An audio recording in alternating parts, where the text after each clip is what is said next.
Hi అండి. Hi. Allu Arjun గారికి best actor award వచ్చింది గద్దర్ అవార్డ్స్. ఓకే. అల్లు అర్జున్కి బెస్ట్ అవార్డు వచ్చిందని ఫ్యాన్స్ అనుకోవచ్చు, లేకుంటే రాజకీయ పరంగానో ఏదో ఒక విధంగా అనుకోవచ్చు.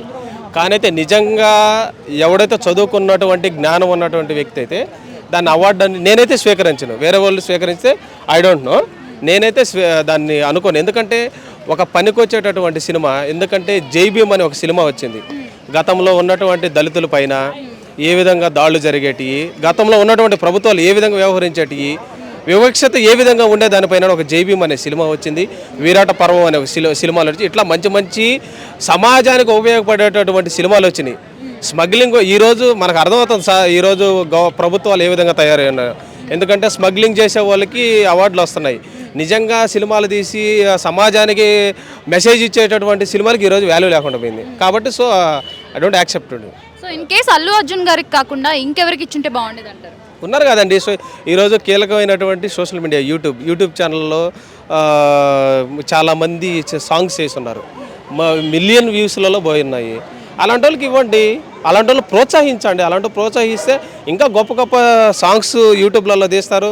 మంచి మంచి సాంగ్స్ పాడేవాళ్ళు ఫోక్ సింగర్స్ ఉన్నారు. వీళ్ళందరూ ఉన్నారు కదా. వీళ్ళందరూ ఏమన్నా వేరే దేశాలకి ఏమైనా పోయారా? ఇక్కడే ఉన్నారు. ఈ అవార్డ్స్లో రాజకీయాలు జరిగాయి అంటారా?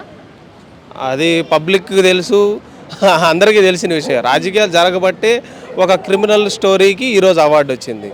అది కూడా ఉత్తమ అవార్డు, ఉత్తమ యాక్టర్ అవార్డు అంట. అదేందో నాకు అర్థం కావట్లేదు. మరి ఇప్పుడే బాలకృష్ణ గారికి కూడా ఎన్టీఆర్ నేషనల్ అవార్డు వచ్చింది.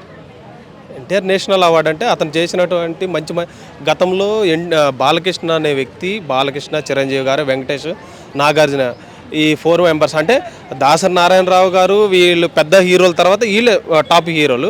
వీళ్ళు తీసినటువంటి పాత సినిమాలు చాలా బాగుండేవి. మంచి మెసేజ్ ఉండేటివి కూడా, అంటే సమాజానికి పడేటివి కాబట్టి తీశారు. కాబట్టి ఈరోజు నేషనల్ అవార్డు వస్తే సంతోషమే, దానికే తప్పేం లేదు.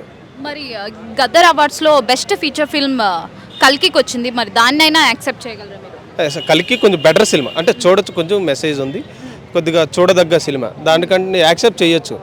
అంటే మనం మంచి ఉంటే మంచి అని చెప్పాలి, చెడు ఉంటే చెడు అని చెప్పాలి. కల్కి ఏమో దాంట్లో వలగరగా దాంట్లో ఏమో బట్టలిప్పి చూపించి అంత ఇదేం లేదు కదా. బాగానే ఉంది.